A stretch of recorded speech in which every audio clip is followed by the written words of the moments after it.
And now for more on our top story, the arrest of NewsNation's Washington correspondent Evan Lambert. Lambert was arrested in Ohio yesterday during a press conference by Republican Governor Mike DeWine after members of law enforcement ordered him to stop reporting during the event. Lambert was pushed to the ground, cuffed, arrested, as you can see here in this video. He was placed in a patrol car before being booked at the Columbiana County Jail.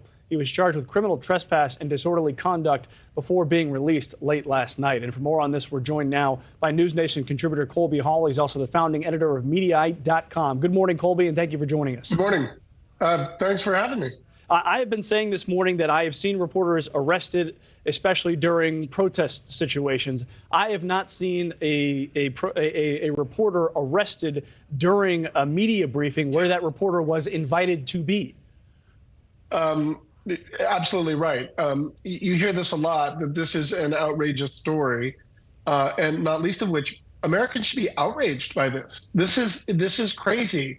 What I'm about to say seems sort of obvious, but we live at a time where sometimes the obvious needs to be said. People should be very, very angry that a journalist was arrested and held behind bars. This is the sort of stuff that doesn't happen in the United States, given First Amendment rights. It happens in authoritarian regimes like Russia. This is what Vladimir Putin does.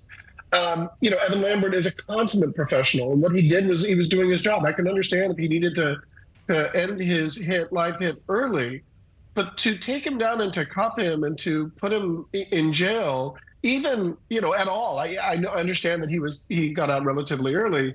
It should make everyone angry. It's absurd, and it's really embarrassing for Ohio authorities. Well, now, Mike DeWine did apologize. I mean, he wasn't aware of the necessary details of the incident, but he said, hey, if there's anybody reporting, and even mentioned if there's somebody reporting during my speech, that they should be able to do that. And if that's what happened, that he was arrested while doing that, then I apologize.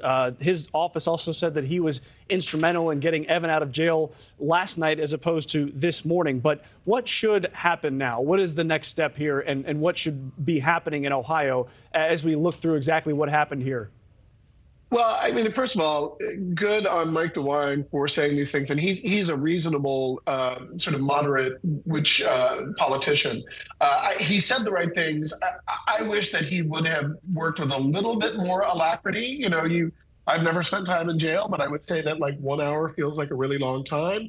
He was instrumental in getting him out. I suspect, I watched Evan's appearance last night on Ashley Banfield, and he was very cautious with what he should say, I'm sure under the advice of legal counsel. He said very, very clearly he never expected to be arrested for doing his job. No journalist should be arrested. He was at a press event. He's a member of the press. I suspect there's some probably legal back and forth. And I'm sure Evan will probably get an apology, and he won't. I would be surprised if any further actions are taken against him. And I suspect the sheriffs or the authorities in Columbiana County will probably get chided. I don't know if they'll get censured, but they'll be told clearly, you can't arrest media. That's just not how it works in the United States. And we talk about accountability in the police force. This applies here also.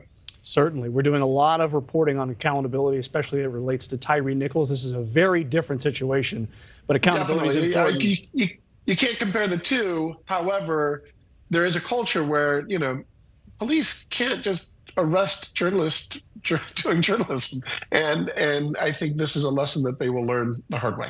All right, Colby Hall, thank you for your time.